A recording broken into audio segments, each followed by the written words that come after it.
آج میں آپ کو بتاؤں گی کہ کیسے میں نے اپنے ٹیوشن والے انکل کے ساتھ خوب ہلا گلا کیا۔ میرا نام سنیرا ہے، میری عمر 18 سال ہے، میں 12ویں جماعت کی طالبہ ہوں۔ میری اماں کی وفات 2 سال قبل ہوئی تھی۔ اس کے کچھ ہی عرصے بعد میرے والد صاحب نے دوسری شادی کر لی۔ ان کا نام فاخرہ تھا۔ وہ ایک خوبصورت عورت تھی، شاید اسی لیے ان کی خوبصورتی سے قائل ہو کر میرے والد نے ان سے شادی کرنے کا سوچا ہوگا۔ خیر میرے والد جاب کے سلسلے میں دبئی چلے گئے تھے۔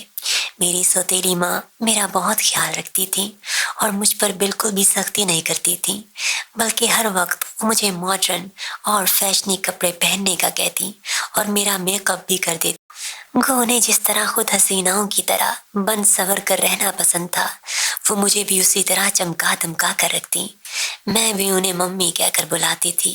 میں پڑھائی میں تھوڑا کمزور تھی، سو ممی نے مجھے ٹیوشن لگوا دی تھی۔ محلے کے ہی جاوید انکل جن کا ہمارے گھر آنا جانا تھا، وہ مجھے پڑھانے آنے لگے۔ وہ کافی ہینڈسم تھے، دراز قد اور تناور جسم، اور چہرے پر ہمیشہ ایک گہری مسکراہٹ سجائے۔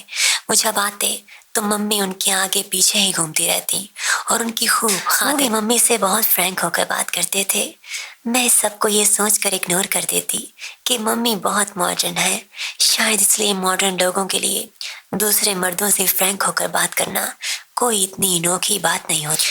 اور ممی تو اپنے دوستوں کی نائٹ پارٹیز میں ڈانس کرنے بھی جاتی تھی۔ ایک دو بار وہ مجھے بھی کسی پارٹی میں لے گئی تھی اور وہاں پر ان کے ڈانس کو سب نے بہت سراہا تھا۔ ان کے لہراتے ہوئے جسم اور اداؤں پر پارٹی میں موجود ہر مرد سیٹیاں بجاتا تھا۔ خیر اب واپس کہانی کی طرف آتی ہوں۔ ایک دن وہ ٹیوشن پڑھانے آئے تو ممی نے مجھے ان کے لیے کافی بنانے بھیجا۔ میں کچن میں کافی بنانے لگی۔ مجھے ٹی وی لانچ سے عجیب و غریب سی آوازیں آنے لگی، جیسے غریبوں والی فلموں میں آتی ہیں۔ کچھ دیر بعد جب میں کافی لے کر واپس آئی تو دیکھا کہ جاوید انکل کی شرٹ پینٹ سے باہر تھی اور ممی کے کپڑوں پر بھی کافی سلوٹیں آ گئی تھیں۔ ان کا دوپٹہ صوفے پر کچھ اس طرح پڑا تھا جیسے کسی نے ہوا میں اچھال کر پھینکا ہو۔ ان کے بال بکھرے ہوئے تھے جیسے کسی نے پکڑ کر نوچے ہوں، اور ان کے چہرے کا میک اپ کچھ اس طرح سے اتر رہا تھا جیسے کسی نے اپنے ہاتھوں کو زور زور سے ان کے چہرے پر پھیرا ہو۔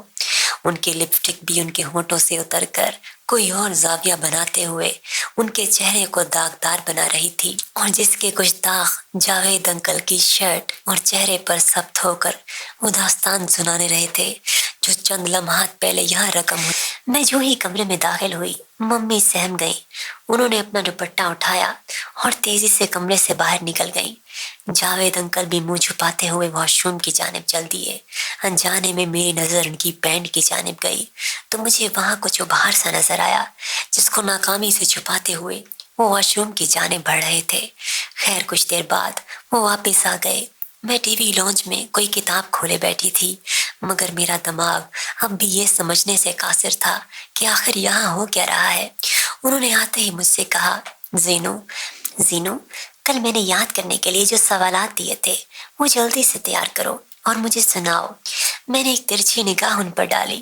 میں اپنی ہنسی کو بڑی مشکل سے دبانے کی کوشش کر رہی تھی، مگر وہ سمجھ چکے تھے کہ میں سب سمجھ چکی ہوں۔ وہ میرے پاس ہی بیٹھ گئے اور سرگوشی میں کہنے لگے کہ زینو دیکھو میری بات سنو، جو تم نے آج دیکھا ہے وہ کسی کو بتاؤ گی تو نہیں۔ وہ میرے اتنے قریب تھے کہ ان کی دل کی دھڑکن، مگر ڈری ہوئی دھڑکن، میں صاف محسوس کر سکتی تھی۔ میں نے ان کی طرف دیکھا اور نگاہ نیچے کرتے ہوئے اس ابھار کی طرف ڈالی جو اب بھی موجود تھا، اور بولی صرف ایک شرط پر۔ وہ بولے، وہ کیا؟ بتاؤ مجھے۔ میں نے اپنا ہاتھ اٹھایا اور آہستہ آہستہ جا کر ان کے پہاڑ پر رکھ دیا جو کچھ دیر پہلے میری سرنگوں میں ہلچل پیدا کر گیا تھا۔